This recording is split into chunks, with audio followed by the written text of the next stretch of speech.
स्वागत है आप सबका मेरी भविष्यवाणियों की पुस्तक में।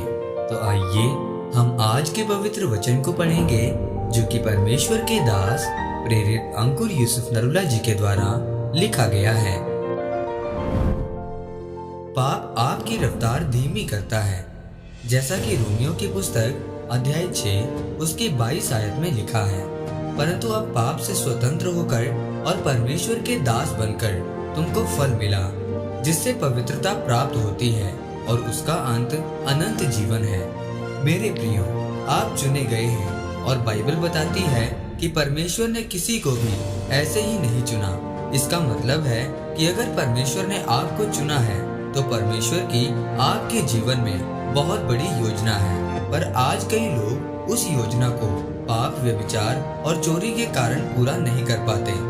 आज बहुत सारे लोग हैं जो बोलते हैं कि शराब सेहत के लिए बहुत अच्छी है, जबकि ऐसा करना पाप है। मेडिकल साइंस ये भी बताती है कि दौड़ लगाना सेहत के लिए बहुत अच्छा है, लेकिन वो ऐसा नहीं करते क्योंकि शैतान जानता है कि मैं इंसान की गवाही को तब तक खराब नहीं कर सकता जब तक मैं उसको पाप में ना लेकर जाऊं। याद रखें, आपकी मुश्किल मायने नहीं करती।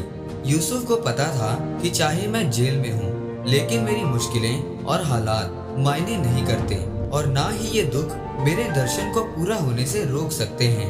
बावजूद इसके कि मैं खुद पाप ना करूं, इसीलिए उसने पाप नहीं किया और इसीलिए वो वहां पहुंचा जहां परमेश्वर उसे पहुंचाना चाहता था। अगर आप बाइबल में इजराइलियों के बारे में पढ़ें तो बाइबल बताती है कि उनमें से एक ने भी ये नहीं कहा कि हमने पाप किया, बल्कि वो कहते थे कि परमेश्वर हमें उस देश में नहीं लेकर जा सका जहां पर लेकर जाने का परमेश्वर ने वायदा किया था। पर उन लोगों को ये मालूम नहीं था कि गलती परमेश्वर की नहीं बल्कि खुद हम लोगों की है। बाइबल बताती है कि इजरायली लोग इसलिए कनान देश में नहीं पहुंच पाए क्योंकि वो अलग अलग पापों में फंसते गए और परमेश्वर के सामने अलग अलग गलतियां करते गए। इसीलिए वो 40 साल तक जंगलों में भटकते रहे, क्योंकि पाप ने उन लोगों की रफ्तार को कम कर दिया था। वैसे ही जब आप पाप करते हैं तो आपकी रफ्तार भी कम हो जाती है। आज आप अपने आप को जांचें कि कहीं मैं पाप में तो नहीं हूँ, क्या मैं परमेश्वर के वचनों पर चल रहा हूँ या नहीं, क्योंकि पाप आपकी रफ्तार को कम कर देगा और आपके हाथों से आशीषित चीजें निकल जाएंगी। अगर पाप आपकी जिंदगी में है तो फिर आपकी की गई प्रार्थना भी काम नहीं आएगी। बड़े से बड़े एजेंट के पास लगाई गई फाइल भी काम नहीं आएगी। इसीलिए परमेश्वर ने कहा कि अगर तू पवित्रताई में है तो तू मेरे कामों को देख सकेगा। याद रखें, आपकी मुश्किल गरीबी या बीमारी नहीं है बल्कि पाप है। जिस दिन आप पवित्रताई में चलना शुरू कर देंगे तो आपकी गरीबी, बीमारी आपकी गवाही में बदल जाएगी। मेरे प्रियो, हम लोग दुनिया के हिसाब से नहीं बल्कि बाइबल के अनुसार चलने के लिए बुलाए गए हैं। लेकिन जब पाप आपकी जिंदगी में आएगा तो वो आपकी रफ्तार को धीमा कर देगा। बाइबल में लिखा है कि बिना पवित्रताई के हम परमेश्वर को खुश नहीं कर सकते। इसीलिए हमेशा पवित्रताई में बने रहें, पाप से दूर रहें, तब आप अपनी आशीषों को देख पाएंगे। आमीन।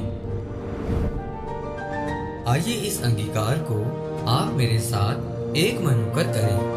सर्वशक्तिमान परमेश्वर, मैं आपके इस वचन के लिए आपका धन्यवाद करता हूँ। परमेश्वर, मैं अंगीकार करता हूँ कि मैं पाप से दूर रहूंगा, पवित्रताई में अपना जीवन बिताऊंगा और आपके नाम को ऊंचा करूंगा, प्रभु यीशु मसीह के नाम। आमीन। परमेश्वर आप सबको आज के वचन के ऊपर मनन करने के द्वारा आशीषित करे। आमीन।